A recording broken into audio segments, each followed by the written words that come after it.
Welcome to the Feast of St. Francis 2015. This video contains 3 short films about Pope Francis's call to care for creation and how climate change affects us. This is part of our larger Feast of St. Francis program. Let's get started with our first video, the top 10 things you need to know about Pope Francis's encyclical, from American Media. Pope Francis has just released his new encyclical on the environment, Laudato Si. Here are the top 10 messages of the new encyclical. First, the big contribution of Laudato Si is an overview of the environmental crisis from a religious point of view. Until now, the dialogue about the environment was framed mainly with political, scientific, and economic language. Now, the language of faith decisively enters the discussion. Second, the disproportionate effect of environmental change on the poor is strongly highlighted in almost every page of the document, and the Pope provides many examples of the effects of climate change, whose worst impacts, he says, are felt by those in developing countries. Third, Pope Francis takes aim at the technocratic mindset, where technology is seen as the key to human existence. He critiques an unthinking reliance on market forces in which every technological advancement is embraced before thinking about how it will affect our world. Christian spirituality, by contrast, offers a growth marked by moderation and the capacity to be happy with little. Fourth, against those who argue that a papal encyclical on the environment has no real authority, Pope Francis explicitly states that Laudato Si is now added to the body of the Church's social teaching.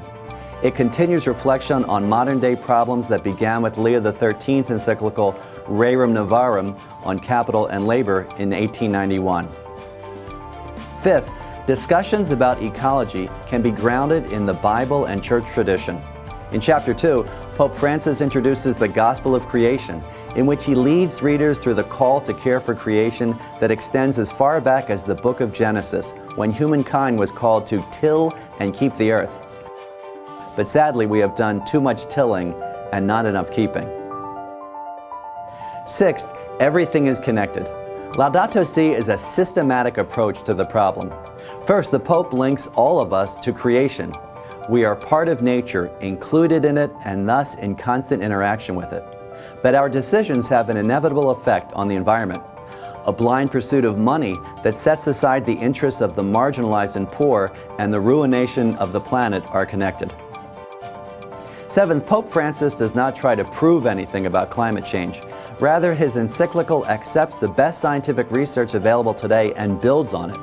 So Laudato Si draws on both church teaching and contemporary scientific findings from all fields to help modern-day people reflect on important questions. Eighth, Pope Francis critiques those who ignore the problems of climate change, and especially its effect on the poor. Why are so many of the wealthy turning away from the poor? Not only because some view themselves as more worthy than others, but also because frequently decision makers are, for the most part, removed from the poor, with no real physical connection to their brothers and sisters. Selfishness also leads to the evaporation of the notion of the common good. Ninth, perhaps more than any encyclical, Pope Francis draws from the experiences of people from around the world, referring to the findings of bishops' conferences in Africa, Asia, Europe, and the Americas. The Pope calls into dialogue and debate all people about our common home. And finally, this encyclical is addressed to everyone on the planet and calls for a new way of looking at things. We face an urgent crisis when the earth has begun more and more to look like, in Pope Francis's vivid language, an immense pile of filth. Still, the document is hopeful, reminding us that because God is with us, all of us can strive to change course. We can move towards an ecological conversion in which we can listen to the cry of the earth and the cry of the poor. To use religious language, what the Pope is calling for is conversion.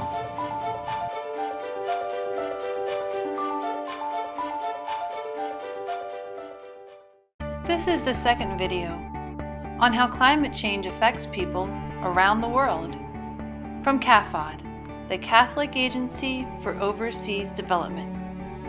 Let's look at it like this. Our world's climate is changing quickly, and scientists are 95% certain that we are the main cause. Everything that we love will be affected by climate change.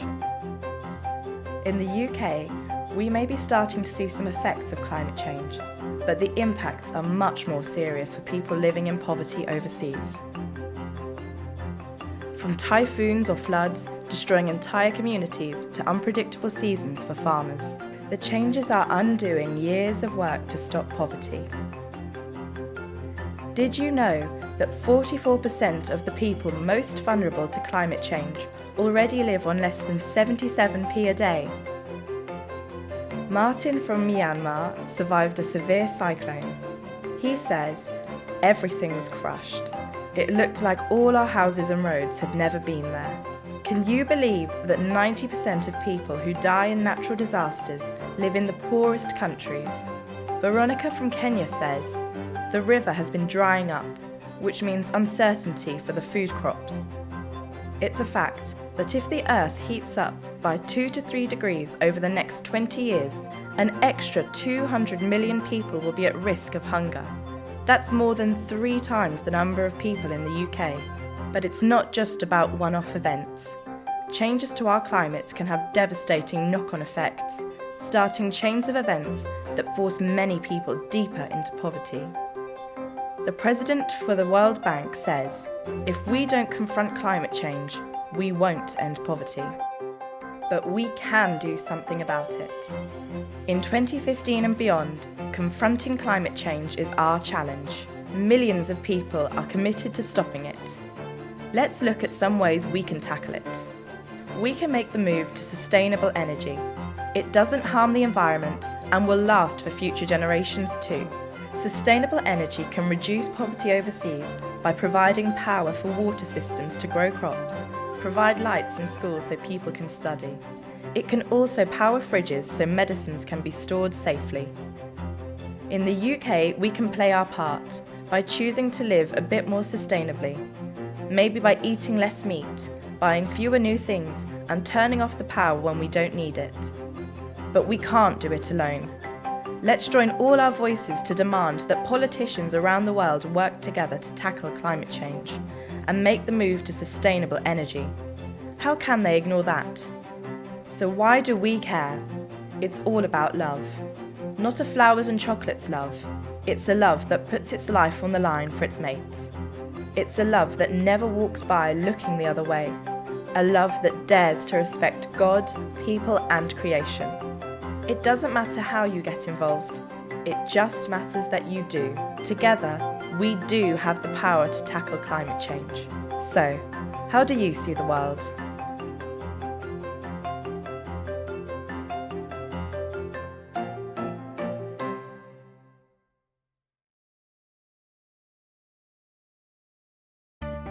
This is the third video on how climate change affects people here at home, from Catholic Climate Covenant. A seafood worker is a struggler. They're hard workers, but they get through life with basics. They're simple people. They live simple lives. I started oystering with my dad when I was 5 years old. When I was 13, I started oystering by myself, and I've done it ever since. It has been really tough in the last few years because of the changes in Apalachicola Bay. It's a love-hate relationship between the men and the bay. Beginning around 2012, we really started to see a dramatic decline in the oyster populations in Apalachicola Bay. The primary driving factor that determines what can live there and what can't is the amount of salt in the water. We really had a serious drought period, and salinities were very high for a sustained time. Scientists have predicted that we will have a continued gradual rise in temperatures and that we will continue to see rising sea levels in our area.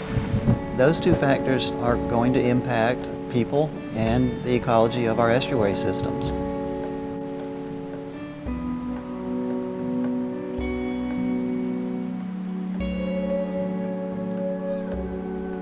Being a community that is remote, that doesn't have a lot of other economic engines, we are pretty vulnerable if something doesn't go as planned.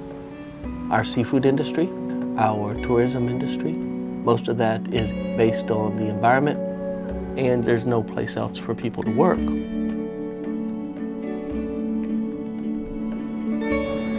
For the poor and marginalized, for those who are hungry, unemployed, uninsured, and uneducated, we pray.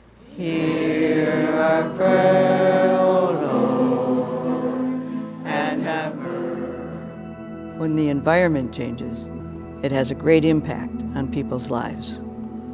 Vulnerable people are going to be affected by climate change everywhere in this country. And we need to help each other a lot. The church is concerned about the environment. The extent that changes in the environment affect human beings, then those changes are moral issues. And as men and women of faith, we do have a responsibility to speak out on moral issues.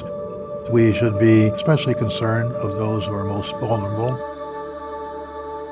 We have the opportunity to be their voice. Here in Franklin County, we work to help the most vulnerable in our community. Don't expect someone to ride in on a white horse and fix it. You can't duct tape it. You can't fix it on the short term. You have to provide a path and support for people to fix it themselves. It's a hard life. I've considered leaving the Bay and going elsewhere and looking for work, but my heart's not in it. I love this Bay. I was raised on it. My father done it. My grandfather done it. And my youngest son loves the Bay, and he's already oysters, and I'm struggling with trying to get him to seek a new avenue.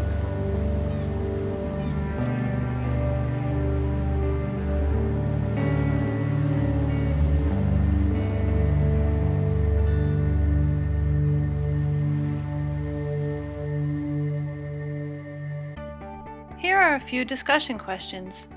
These will help you think about and apply the material you just watched.